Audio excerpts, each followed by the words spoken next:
All right, we're going to kick off this edition of Hooked on East Texas by saying later, Gator. Later, Gator is how the Texas Freshwater Fisheries Center is celebrating its temporary closing before a huge facelift begins. A makeover in the spotlight on this week's Hooked on East Texas. The peaceful sound of flowing water, soon replaced by construction equipment. We're out here at the Texas Freshwater Fisheries Center today before it closes for a year and a half. And we get an exclusive behind-the-scenes look at a nearly $5 million renovation project. This is a rendering of our urban pond renovation. Leslie Kessler is our tour guide. We start with a look at the urban pond renovation.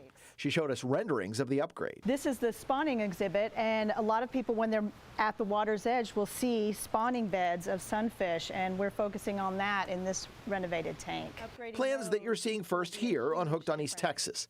It's an overhaul that pinpoints conservation efforts, all while enhancing the visitor experience. We're renovating our aquariums to showcase our management and our ecology and our habitats in Texas. Kessler talked and walked us through the changes. This will be another 7,000 gallon aquarium. Wow. Yeah. The first renovation since TFFC opened in 1996. We are aging out. Our acrylics are old enough and they're leaking.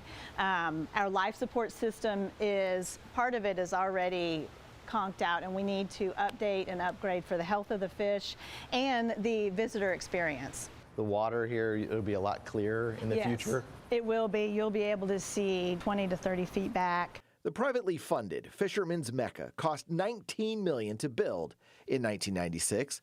We are looking at replacing all the docks. This update will be about a quarter of that cost, and again, it comes from private donations. It's about $4.5 million for the aquariums and the walkways, and then about $300,000 for our fishing ponds that we're going to be renovating.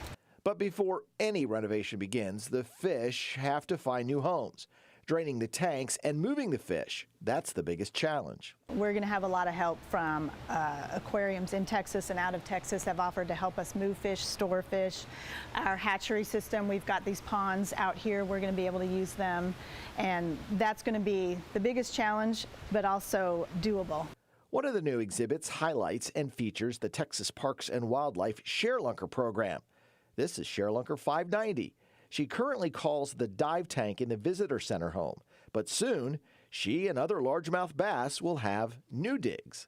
People want to see big bass, and the Toyota ShareLunker program will have its own 10,000 gallon aquarium, our largest freestanding one that we'll have here, and we'll have lots of large lunkers in there. But you'll have to wait to see these improvements. The fishing ponds, the visitor center, and hatchery tours will be closed until the work is done. We're anticipating spring of 2025. We don't have an exact schedule yet, but it will probably take us a year and a half to redo all of these aquariums, the life support, and our fishing ponds. The Texas Freshwater Fisheries Center is open this weekend, but again closes Monday the 28th. We'll be following the renovations, and we'll have Hooked on East Texas updates along the way. All right, let's